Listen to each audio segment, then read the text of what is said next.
So one of the unique features of this particular TDH-4512 are the 6 roof blisters. And these are part of the ventilation system for the main passenger cabin inside. Now, while these aren't actually roof scoops that are bringing air in, these are actually, kind of the best way of describing the function of these are similar to blowing over the top of a straw, and you see the water level rise as it lowers the pressure and pulls up the liquid. Same thing happens with the cabin. So as the airflow moves over the roof of the bus, it creates a low pressure, and that pulls the air from inside of the bus up through that to kind of create this ventilation. So this bus has 6 of these things, and on the inside there are these selectable vents. So this is one of them here, and the function is obviously here it's open, so it will allow the maximum amount of airflow to be extracted from the vehicle. And again, the nice thing is, since these are on the roof, it's safe to assume the hottest air is going to be at the top of the bus, so it's going to pull that out. And then you can adjust how much airflow or none that you want by completely closing it. So while the bus has 6 of them, until recently, obviously this one works, up until recently, none of them worked. At least they didn't open at all. So a little bit of quick investigation to figure out why they didn't work. And so far, the 3 that I have looked at, all 3 of them had the same problem. And that problem is bees' nests. So this particular vent is the 3rd one aft on the driver's side. So the last one going towards the aft of the bus. So we go ahead and just remove the 4 screws that hold in the plate.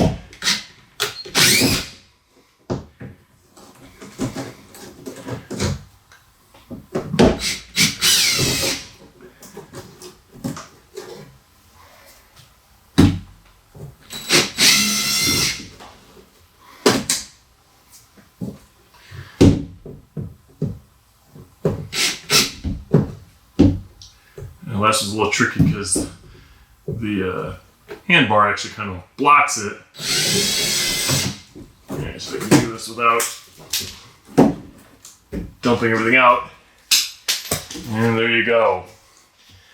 So true to form, just as the other 3, this one as well is full of a, well, now defunct bee's nest. And just using a screwdriver, I'll knock out what I can of the remnants of bee's nest.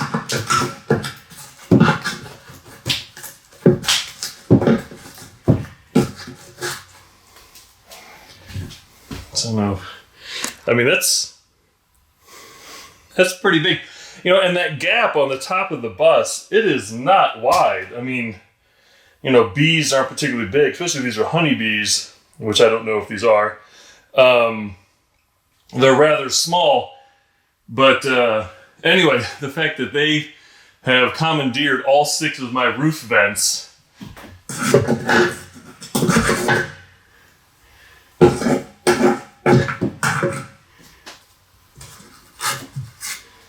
Let me get at the last of it here.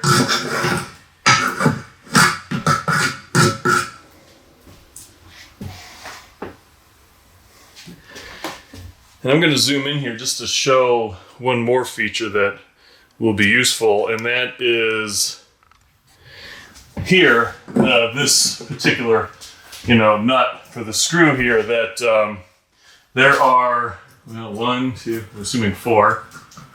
Yeah, 4 nuts, and these actually hold on that blister on the top, which actually is good to know because one of my 6 took some roof damage. This may have been from a tornado that kind of passed through the Kent, Ohio area. Now I can't remember the exact. It was early 70s, 72 maybe, something like that. And the fleet of buses, and most of them were parked outside at the bus service. They didn't have interior parking.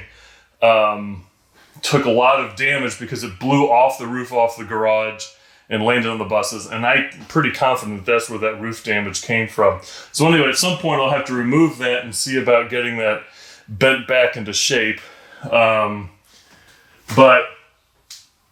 Anyway, so it's nice to know that those at least are accessible. How easy it is to get those screws out, or bolts out, we'll worry about that another day. You can see what's on the top.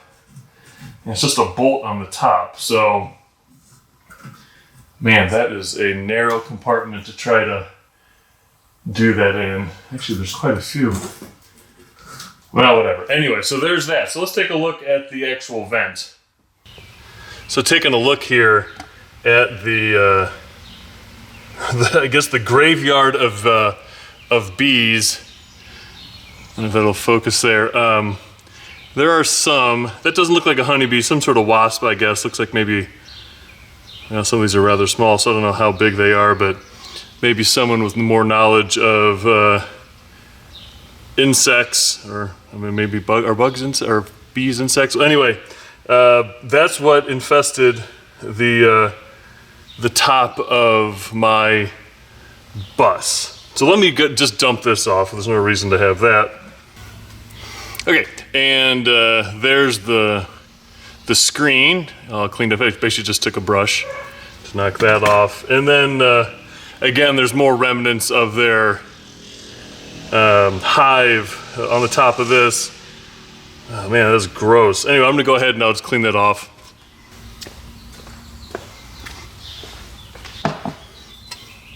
All right, so there it is cleaned up. So one thing that's kind of interesting about both of these is, now this is the plate that faces down, so this will be on top, but this is the side that faces the passengers, if you will. And that obviously it has the roof color on it. So it has the original Santa Monica roof color, which is kind of this pinkish tan. And now here's the inside of the vent, and it is also the pinkish tan. So that does not face the passengers in any way, but it still has that same paint job that's in there. So that's kind of interesting. So one more thing about this. So when I first undid the very first one of these, and I put it back together and I screwed it in, I couldn't get this to turn, even though I had already kind of, greased it up, if you will. And when I undid the second one, it turns out that there was some missing parts from this, and a key component in this system, which is simple enough, and that is these little, they're not really washers, they're kind of like a wire washer. It's basically just a bent, piece of metal around. Well, anyway, that's needed as a spacer between these two pieces, so that when they go together, that this doesn't compress against the top of this and then prevent it from moving, which is what was happening on the first one that they kind of fixed up operationally. So oddly enough, then the second one that I did had extra ones of those. They had kind of double stacked them, so I was able to pull off a couple. I still don't have a complete set for the first one, but it was enough to keep it free. So that's kind of interesting, and I'm glad that I discovered that, or at least that some of my vents actually had some of those, because I would have been just figuring, why in the world did they design something that is a bit finicky when you tighten it down? So anyway, so that mystery was solved and rectified on the other one. So then the next thing would be just kind of break this free and give it a little lubrication.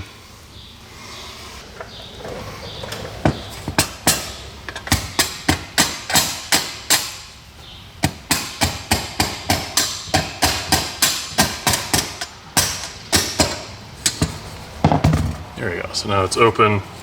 And I'll just play this a bit more to kind of loosen it up, and then I'll give it a shot of WD-40 to kind of lubricate it a bit.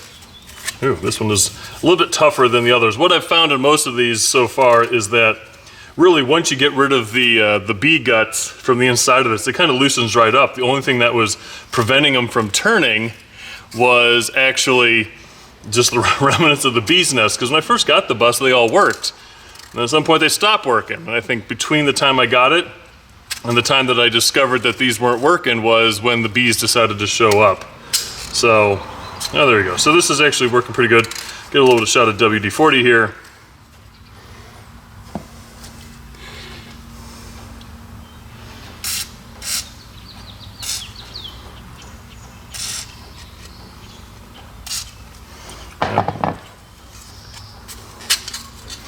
There we go, it's working a lot better.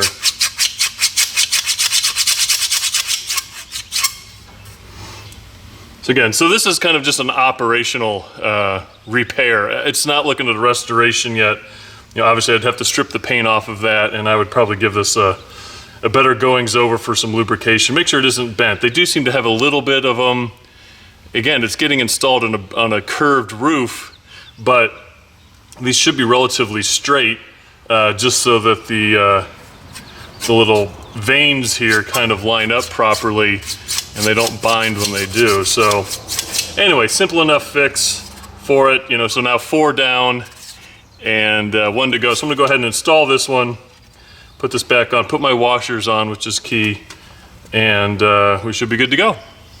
Actually, one thing that I kind of discovered trying to put the other ones in is how difficult it is to hold up, you know, the grate, the top plate, the screws, but also manage to keep those little washers between all of this. So what I'm gonna do is I'm gonna put just a little piece of duct tape on each of these screws, so then as I get to at least starting them in, all I have to do is pull this off, and I'm not trying to juggle everything along the way. Just kind of hopefully a lesson learned and a reminder for myself when I do this, if you will, for real, to you know, restore it properly, that I do something similar to save myself some heartache. So note to future self, if this works, do this. All right, as I commented on looking at the underside of the grill, obviously here's the original Santa Monica roof color, but that continues on the inside, even though it's kind of hard to tell, but this inner sleeve, it also has that same kind of pinkish tan. So that seems to be applied everywhere. I kind of more expected to see just a primer on that, but they went a bit further than that, kind of sprayed the whole thing. I'm assuming this just wasn't in place when they installed it or did the initial spray and all that stuff. That's why it's there. But anyway, let's go ahead and install this. So there is, you know, obviously some different directions, specifically looking at, let me put this nice drill down, where the lever is for this, and it faces aft. So it's in the aft part of the bus, so I'll just kind of line it up to match the other ones.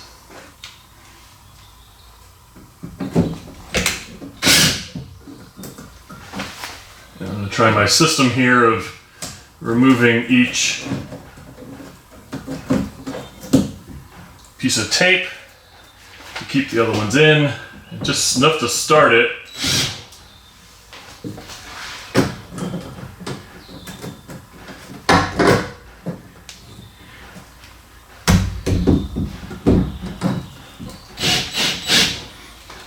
And then the last one, I've got tape on my finger. And this is the tricky one because it kind of falls just behind this. Makes it a little difficult. Hey, how about that? So, that system worked. All right.